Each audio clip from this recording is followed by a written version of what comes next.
Salut les truffes, j'espère que vous allez bien. On est reparti dans un nouveau confinement et du coup je me permets de vous faire une nouvelle vidéo à ce sujet parce que du coup la seule chose positive, si on peut encore employer ce mot-là sans que ça se passe mal, qu'on peut avoir de cette situation, c'est qu'on l'a déjà connue et que du coup on a un petit peu de recul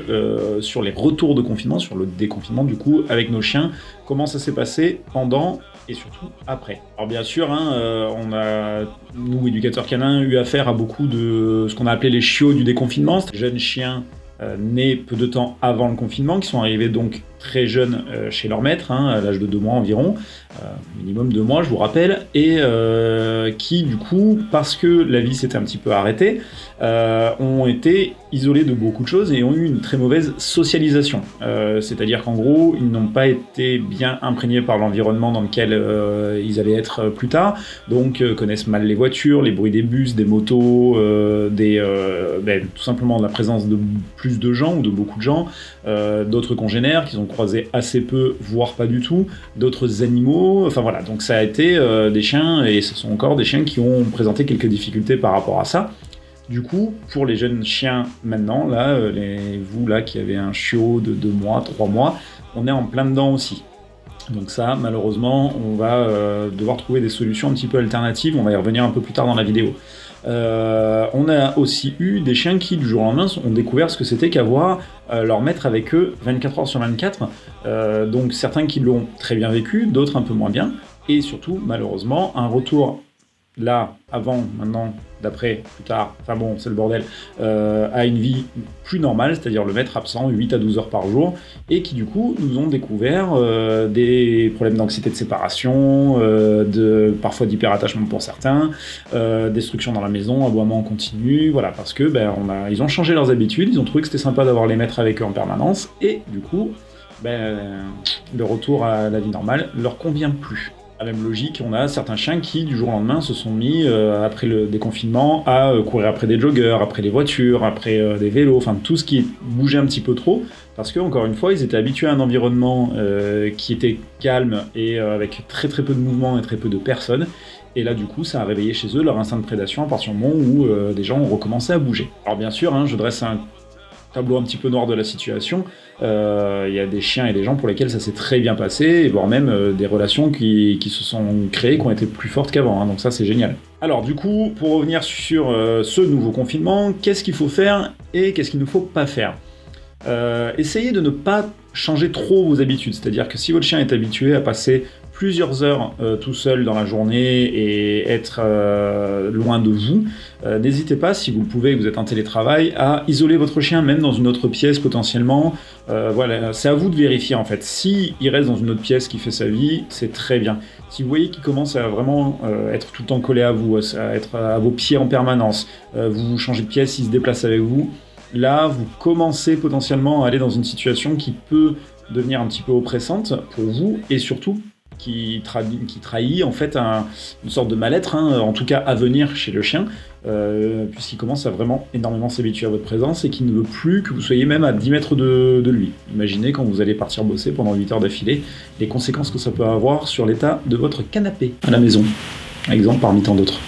Isoler votre chien de vous ou l'éloigner un petit peu de vous, simplement faire une petite séparation, ça ne veut pas dire ne pas l'aimer, ça ne veut pas dire ne pas passer de temps avec lui, juste qu'il y a un temps pour chaque chose et qu'il apprenne à se détacher de vous un tout petit peu, qu'il ne prenne pas cette mauvaise habitude. Parce que le jour où vous allez devoir repartir travailler 8, 10, 12 heures dans la journée, le chien risque de mal le vivre tout simplement, donc anticipez sur ce moment-là. Alors, je reviens sur les chiots, donc la phase de socialisation se fait principalement jusqu'à la 12e semaine. Donc vous voyez, vous n'avez pas beaucoup de temps, vous avez en gros, si vous avez récupéré le chiot à 2 mois tout pile auprès de son éleveur, il vous reste 1 mois pour cette phase de socialisation. Il va falloir faire preuve d'un petit peu de créativité, puisque vous êtes normalement pour les balades bloqué à 1 km autour de chez vous, ce qui veut dire qu'on ne va pas le faire monter dans la voiture, le chiot, mais là pour le coup, n'hésitez pas, vous allez faire une petite course ou quelque chose comme ça, mettez-le dans la voiture. Là il fait plus chaud maintenant, c'est moins dangereux pour eux, prenez-le dans la voiture avec vous.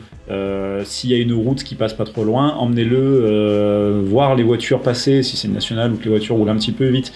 s'il y a des animaux autour de la maison, forcez un petit peu les balades.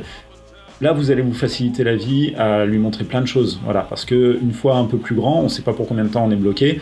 ça risque d'être un tout petit peu plus compliqué, et il peut du coup se mettre à courser les voitures, les chats, les lapins, tout ce qu'il n'aura pas vu, parce que ce sera nouveau, et qui sera curieux, et qui voudra aller voir ce que c'est, et à partir de là, ce sera un petit peu plus galère à gérer, ce sera pas la folie non plus, mais en tout cas, vous pourrez aider un peu plus votre chien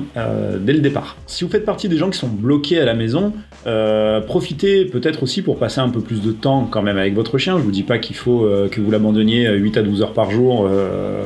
voilà, à part. C'est quand même des moments où on en profite aussi pour se retrouver, et la plupart d'entre nous avons pris un chien pour passer des bons moments avec lui, ce serait dommage de s'en priver. On peut profiter de ce temps qu'on a avec eux pour leur apprendre de nouveaux tours ou pour perfectionner des tours qu'ils connaissent déjà. Même si ça ne sert pas forcément à grand chose à la base, c'est surtout un très bon prétexte pour pouvoir passer du temps avec votre chien et faire des exercices. Ça, ils adorent ça, cette interaction avec le maître, c'est un énorme cadeau et c'est un super moment pour eux. Donc tant pis, le donne la patte ou le pan, ça sert pas à grand chose, si ce n'est à améliorer la relation avec votre chien. Et ça, c'est génial. Je vais d'ailleurs, au cours du confinement, puisque malheureusement j'ai aussi que ça à faire, vous mettre plusieurs petites vidéos avec différents tricks, et en tout cas les moyens que moi j'utilise pour les obtenir. N'hésitez pas, s'il y en a qui vous font envie en particulier, mettez-moi ça dans les commentaires, et j'essaierai de vous filmer ça en fonction. Voilà les trucs. C'est pas une vidéo très très longue parce que finalement, il n'y a pas grand chose à dire. On a déjà dit beaucoup de choses pendant le premier confinement et à son issue. Juste revenir un petit peu sur les fondamentaux et qu'on puisse se servir un petit peu de l'expérience qu'on commence à avoir de la confinure. Voilà. N'hésitez pas, si vous avez des questions, des doutes, que vous rencontrez des problèmes, à m'en faire part, même en message privé. Hein, vous n'êtes pas obligé de le marquer dans les commentaires, ça pour le coup. Je suis là aussi pour vous aider, vous conseiller en cas de besoin ou de doute. Nous, on va se retrouver très très vite pour de très prochaines vidéos. Voilà, il va y avoir pas mal de petits trucs. J'ai une vingtaine de vidéos à tourner là, qui sont prévues dans le petit agenda sur la période du confinement, parce que j'ai que ça à faire. Donc on va se revoir très bientôt pour la suite. En attendant, prenez soin de vous et de vos loulous. Et ciao!